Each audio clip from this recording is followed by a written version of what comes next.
18వ తారీఖున సెప్టెంబర్ 18వ తారీఖున చంద్రబాబు నాయుడు గారు ఈ మాటలు మాట్లాడితే మళ్ళీ సెప్టెంబర్ 20వ తారీఖున టీటీడీ ఈఓ గారు అంటే ఐఏఎస్ ఆఫీసర్ గారు చంద్రబాబు నాయుడు గారు స్వయంగా నియమించుకున్న టీటీడీ ఈఓ గారు మళ్ళీ ఇదే విషయం మీద మళ్ళీ చంద్రబాబు నాయుడు గారిని కరెక్ట్ చేస్తూ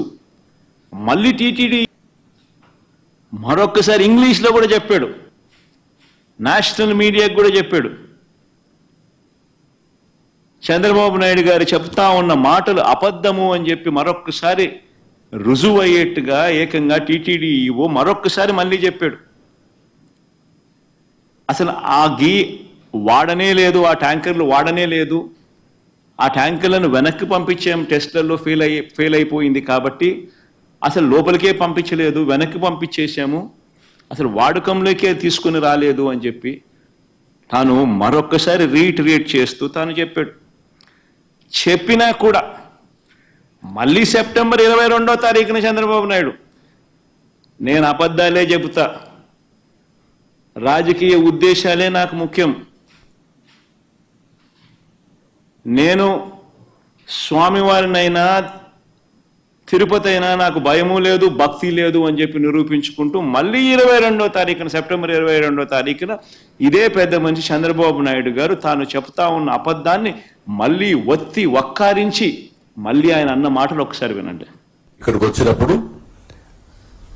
4 ట్యాంకర్స్, అప్పటికే 4 ట్యాంకర్స్ వచ్చేసాయి, దాన్ని వాడారు అని వాడాం. అంటే ఒక అబద్ధానికి నిజంగా రెక్కలు కట్టి గోబల్స్ ప్రచారంలో భాగంగా రాజకీయ దురుద్దేశంతో మన గుడిని మనమే తగ్గించుకుంటూ, మన లడ్డూ ప్రసాదాన్ని విశిష్టతను మనమే తగ్గించుకుంటూ, మనమే అపవిత్రత అని తెలిసి కూడా అపవిత్రం చేస్తూ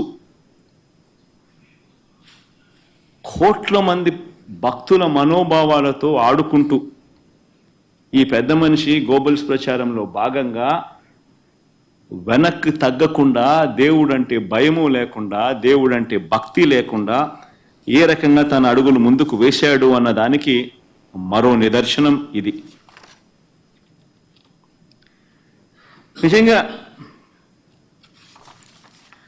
ఆశ్చర్యం కలిగించే విషయాలు. ఈరోజు ఇదే విషయం మీద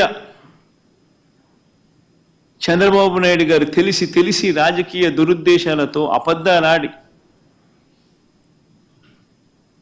తిరుమల వెంకటేశ్వర స్వామి ఆలయ ప్రతిష్టను, లడ్డూ విశిష్టతను ఏ రకంగా తాను దిగజారుస్తూ అబద్ధాలతో అపవిత్రం చేస్తూ తాను ఏ రకంగా అయితే అడుగులు ముందుకు వేశాడో వాటికి సంబంధించిన అంశాల మీద కోర్టు కూడా మొటిక్కాయలు వేయాలి, ప్రధానమంత్రి కూడా చంద్రబాబు నాయుడు గారికి మొటిక్కాయలు వేయాలి అని మేము ప్రధానమంత్రి గారికి లేఖ రాశాం, కోర్టును సైతం ఆశ్రయించాం, సుప్రీంకోర్టును సైతం.